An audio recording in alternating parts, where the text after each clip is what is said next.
So one of the things that we're doing on this CPD is kind of celebrating the joy of kind of being back in the classroom and being able to teach all of those lessons that lockdown learning made just impossible.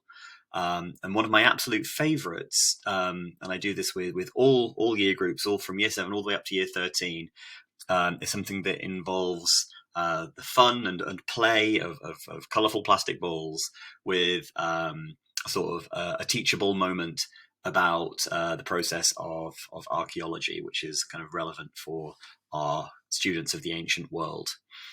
So what we do in this activity is we start with a big question, any kind of big essay question that could make use of a really wide range of evidence will do.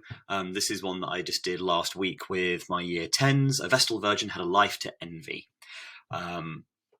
Although we're going to get onto the fun bit in a minute, I always like whenever we tackle an essay question with my classes to kind of get them to get into essay planning mode.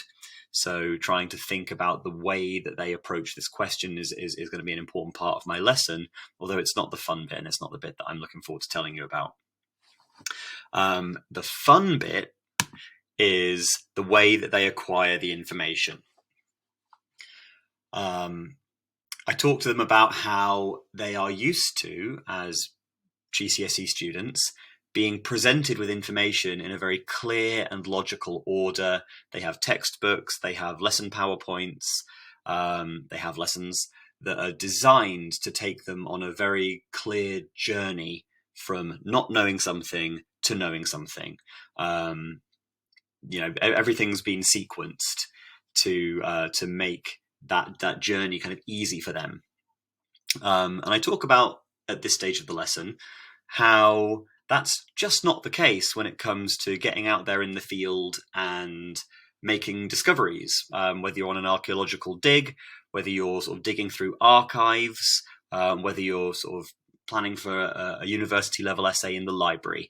You have a decent idea of roughly where you're going to go, and you've got maybe some theories about what you might find there. But the order in which you find things is not clear and sensible and logical. And so then we have a brief discussion about what this might mean.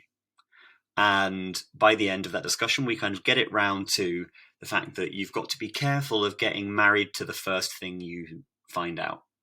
And so we talk about cognitive biases. We talk about the danger of confirmation bias, kind of having an opinion, and then only really giving weight to things that corroborate that opinion and ignoring or downplaying things that undermine it. And then we talk about anchoring bias as a subset of confirmation bias. Anchoring bias, the one where you specifically get married to the first thing that you think or the first thing that you find out, and you give that a lot of weight.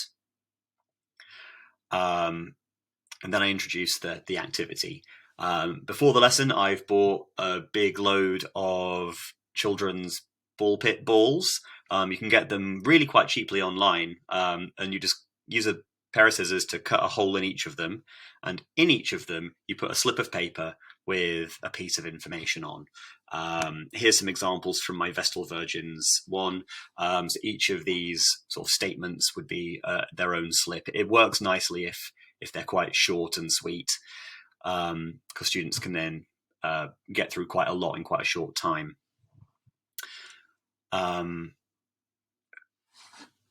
The lesson kind of then proceeds with students sort of tossing the balls all around the room.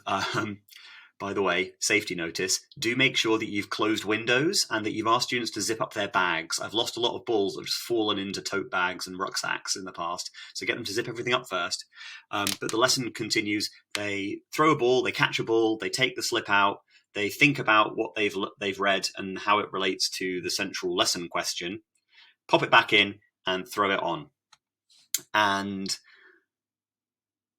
it works quite nicely if you've got a question like this, a to what extent question, because at points throughout the lesson, if you pause the fun and you take a poll, so get them to show on their hands, 10 fingers is totally agree, 5 fingers is on the fence, a closed fist is totally disagree.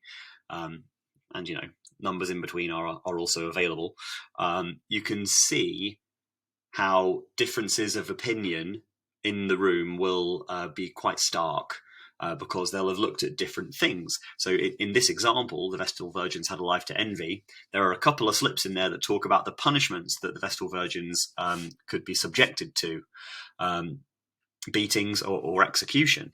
But the majority of what's in there speaks to their status in society, how they were respected, talks about the luxuries and privileges they got to enjoy. So a typical experience here is after the first sort of couple of minutes or so, you do a poll, most people are strongly agreeing, and only one or two people are strongly disagreeing. And that's like a really nice moment where you can sort of underscore the importance of not getting married to your first idea, because clearly there's conflicting evidence out there. You've just not seen it yet. So yeah, what else about this activity? I think it works best if you don't get students to write anything down as they're doing it. If you get them to make notes, then it really just destroys the fun. So get them to do this as their first encountering a new topic, and then get them to maybe answer some comprehension questions or do some textbook work in the second half of the lesson or independently afterwards to make sure that no one has missed anything really crucial. When you are doing those polls, it's also important that you don't ask students to justify their opinion, because if you say, oh, you've only got 2 out of 10, why is that? And then they say, oh, it's because I learned that they could all be executed. Then you've let the cat out of the bag and the rest of the class is going to know, and you're going to kind of ruin the rest of the game. The other thing I would say before you start, pick a student and just get them to throw one of these balls as hard as they can at you, the teacher. And they'll be like, oh, I couldn't possibly. But it's important in kind of setting up that these are incredibly flimsy little things. No one's going to get hurt. So actually you don't need to worry too much about, accidentally hitting someone in the side of the head, that kind of thing. It's a very safe activity. Well, it's a very safe activity with the balls that I've gotten, which are quite soft and flimsy. I think when you're making your purchase, don't go for kind of really robust, sort of sturdy balls, because that could make it quite dangerous. Make sure you're going for quite cheap ones that are really thin and quite floppy. So anyway, yes, I haven't been able to do this activity for a couple of years over lockdown and with COVID restrictions back when we were in the classroom. But now that those seem to be gradually lifting, I was really pleased to be able to do this again last week. It was a lot of fun, and I hope that you do it too with something with some of your classes, and I hope you find it fun too.